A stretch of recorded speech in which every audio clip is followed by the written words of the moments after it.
Well into August, and I need to tell you what I read in July. It was a full reading month, and I'm really excited about the books I read.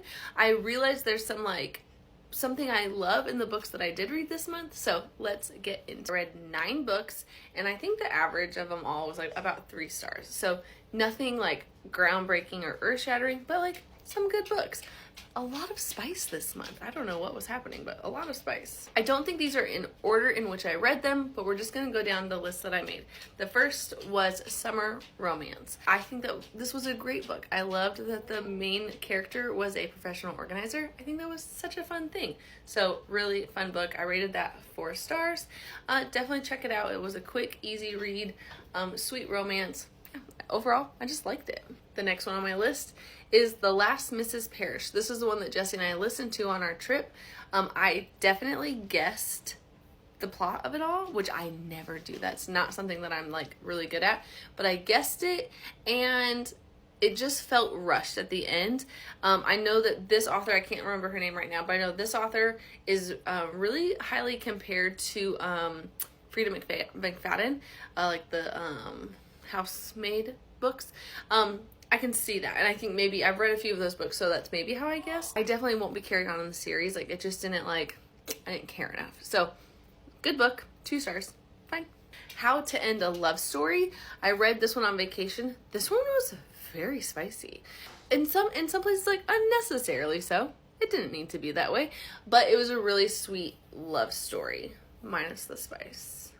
I liked it. It was a good book. It's been all over my, like all over the book talk pages I see, all over like Instagram and TikTok stuff. So I wanted to check it out, and it was good. It wasn't, I'm trying to remember. There's another book that was like really spicy that I was like, whoa. I just remember like skimming through some of that stuff. So it was good. I recommend. I think I rated it 3 stars. A Love Letter to Whiskey was one that has been high on my list for a while now, and I was really excited to read it. I ended up devouring this book. A lot of spice, some unnecessary spice in some places, but overall, I really enjoyed it. This is where I realized I really like when the 4th wall is broken. So the author is like telling us the story and bringing us into the story. I noticed this, that I liked this with the Magnolia Park series, because they'd be like, well, you know they do this. And so like it brings you into the story, and this is like a love letter to whiskey. So she's telling us all of this stuff and then like breaking that 4th wall, and then he does it as well. It's just, I really enjoyed that. So that was something that I was like, oh, I think I like this. And the more I paid attention, I saw it in some other books I read this month, that I was like, okay, I really like it when authors break that 4th wall and like bring you in on it. So really like this book. I devoured it. Once I got into it, it took me a little bit to get into, but then I read it in one day, 4 stars. I recommend it. It was good.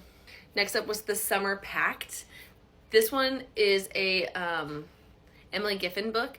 I love Emily Giffin. I have loved her since Something Barred, Something Blue, that whole wedding series, Baby Proof. That series, there's been some off books of hers, but I love her. I will read her every summer. So I grabbed this one. It was really good.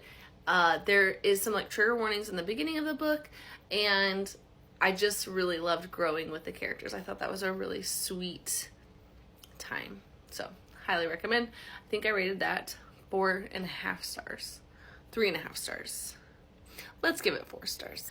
Bright Young Women has been on my list for a really long time, and I've been going through like my bingo sheet and like trying not to stray from those books that are on my bingo sheet, because I like want to knock out some of my TBR. So this is one that I listened to. It was fine. I really did like, a lot of the reviews say like, so it's about a serial killer, and in the book they never say the serial killer's name so that they don't give him more attention or glory than he needs, and I really like that. I thought that was really, really interesting. So I thought that was really good. I just got a little bit bored, but it was good. I think I rated it 3 stars. If you really like true crime and like kind of, I just wanted more of like that true crimey podcast kind of thing, so I definitely liked it. I don't know that I would recommend it unless you really like more facts in your true crime. I want more story in my true crime. Then I read The Breakup Pact. This was a really cute book. I really enjoyed it. Very much like enemies to lovers. just really sweet, like a good summer read, a good beach read. So I rated that 4 stars. Check out the Breakup Pack. It is, I think it just came out last month. And then is it Meg Quinn or Megan Quinn? Man, she's got so many freaking books. I read Bridesmaid for Hire. This one was another one that was very spicy. Some places I was like, yeah, that makes sense. Other places I was like, whoa, we're just going for it. I thought it was cute. I don't think I'll continue the series because I just don't need that much fluff in my book reading time. So I definitely devoured it. It was a fun, quick beach read. And then lastly, I listened to A River Enchanted, and it's by Rebecca Ross, and I really liked it. It's another one, I feel kind of stuck this month where I'm like, I didn't like love it where I have to read the next book, and I'm not normally like that. Normally, I think I've just given myself some freedom this year where I'm like, if I don't like have to read the next one, I don't have to read the next one. But the series, the series continues. It did end on like a solid cliffhanger.